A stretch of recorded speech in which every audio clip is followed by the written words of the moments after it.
ดีพี่น้องพาพี่น้องมาเก็บยอดสะอมกับผักสะแกงสะโนคมเป็นงามๆพี่น้อง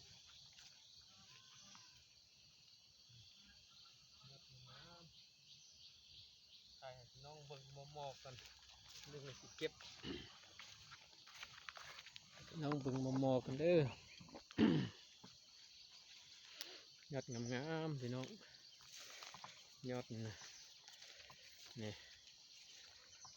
เอ้ยงามๆนี่ยอดใหญ่ๆงามๆนี่งามนี่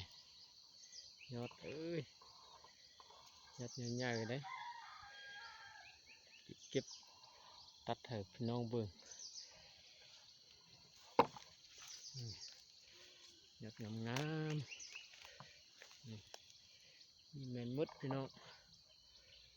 นี่ยอดอ่อนๆงามๆ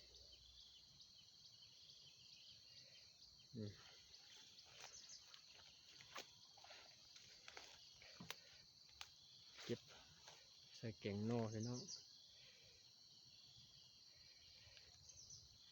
มันจะเป็นเฮือนไก่งวมไข่พี่น้องไก่งวงนี่งวมอยู่ไหนนี่อุ้ยผู้เห็นนี่สองแม่งวมไข่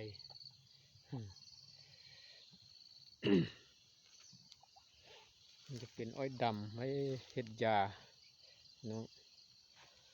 เอามาเบิ้งเก็บยอดมันก่อนตัดยอดมันก่อนพี่น้องเอ้ยแปลงก่อนแปลงกองก่อนพี่น้อง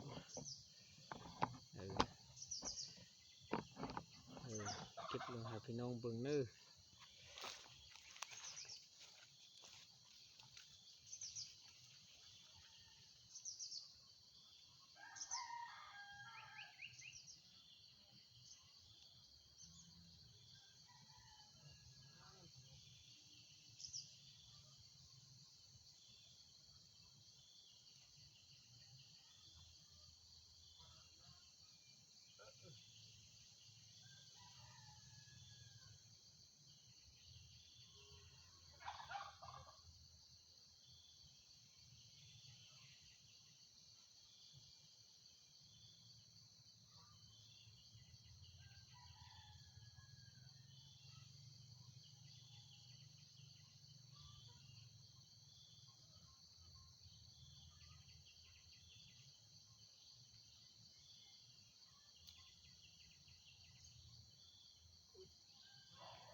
อดอ่อนๆงามๆพี่น้องยอดงามนี่แกงสักโนผู้มักเฮ็ดซุปก็ซุปกินก็แซ่บพี่น้องยอดนี่นะเฮ็ดซุปงามๆพี่น้องไปเห็นเนาะซุปเฮ็ด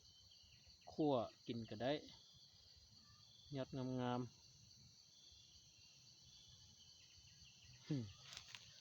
อย่ามาแกงสะโนคมกินเช้านี่พี่น้องใส่ตัวนี้ตัวแห้งแกงนึ่งก็ได้